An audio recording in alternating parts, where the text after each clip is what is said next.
La parole est à Michel Huneau. Je vous remercie, Monsieur le Président.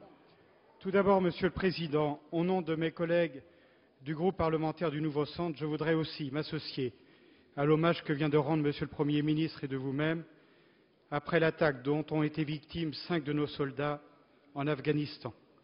Mes pensées vont à leurs familles et à l'ensemble de nos forces armées. Ma question, Monsieur le Président, s'adressera à Monsieur Baroin, ministre de l'Économie et des Finances. Au nom de mes collègues, je voudrais attirer l'attention du gouvernement sur les difficultés d'accès au financement et plus généralement au crédit des petites et moyennes entreprises. Monsieur le ministre, le groupe Nouveau Centre a été unanime à voter le plan de sauvetage des banques aux heures les plus délicates de la crise. Nous avons également voté la création d'outils de soutien à l'économie française à l'image du Fonds stratégique d'investissement. Aujourd'hui, j'illustrerai les difficultés d'accès au crédit à partir d'un cas concret, celui de l'entreprise ABRFI de Châteaubriand. Tout le gouvernement s'est mobilisé pour cette entreprise. Je pense à votre collègue ministre de l'Industrie, au ministre des Transports, aux services déconcentrés de l'État sous l'autorité de Monsieur le Préfet. L'horizon s'éclaircit, les commandes sont là et l'entreprise a du travail pour 2 années. Et pour autant, il pèse une incertitude sur sa pérennité par manque de fonds de roulement, de fonds propres, pour lesquels les banques sont hésitantes et malgré des contre-garanties à la fois de l'actionnariat principal et des collectivités locales. Il y a donc urgence à assurer le financement pour assurer la pérennité de l'entreprise, sans quoi celle-ci, ses 300 salariés, malgré un savoir-faire reconnu, une place essentielle dans la filière industrielle d'excellence du ferroviaire, telle que préconisée par la commission d'enquête parlementaire, ne pourra continuer son activité. Monsieur le ministre, malheureusement, ce n'est pas un cas unique. Pouvez-vous assurer la représentation nationale de la volonté du gouvernement de faciliter l'accès au crédit pour pérenniser notre industrie et donc l'emploi? Je vous remercie. Monsieur le ministre de l'Économie, des Finances et de l'Industrie.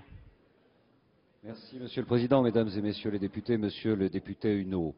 Sur le point de portée générale et sur la politique poursuivie par le gouvernement en matière d'aide à l'accès au crédit pour les entreprises, je vous rappelle 2-3 éléments très saillants depuis la crise qui ont été portés par les pouvoirs publics et qui méritent d'être soulignés. Au plus fort de la crise, le gouvernement a défini 2 axes stratégiques. 1, soutenir le dispositif bancaire qui est évidemment l'accès prioritaire au crédit pour le développement des entreprises, et 2, de conforter naturellement le lien entre les entreprises et les banques.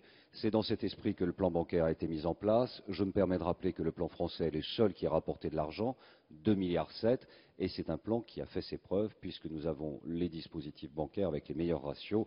Je dis au passage d'ailleurs qu'à l'occasion des stress tests, nous verrons que le système bancaire français est l'un des plus solides au monde.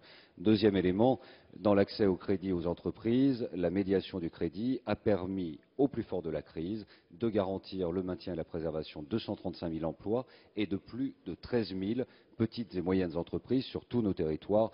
Ces 2 axes ont montré leur efficacité. Ils seront naturellement confortés. C'est si vrai d'ailleurs que même en 2009, l'accès au crédit n'a pas reculé. Il a poursuivi son augmentation à plus de 2% et en 2010, il a augmenté de 4%. Ces dispositifs ont été maintenus et le Premier ministre a annoncé un programme 2014-2020 qui double la mise sur l'accès au crédit et sur le fonds de soutien à l'investissement puisqu'il sera porté à 5 milliards. Sur le cas de l'entreprise que vous soulignez, la RBF, nous avons, au sein du ministère de l'Économie, avec Éric Besson et tous les secteurs industriels, mis en place un dispositif d'accompagnement. Le CIRI suit ce dossier avec beaucoup d'attention. La situation financière est stabilisée et nous allons prendre des mesures dans les jours et dans les semaines qui viennent pour garantir effectivement des volumes avec les dispositifs bancaires qui permettront d'accompagner la reprise de l'activité, car en effet, les marchés sont là.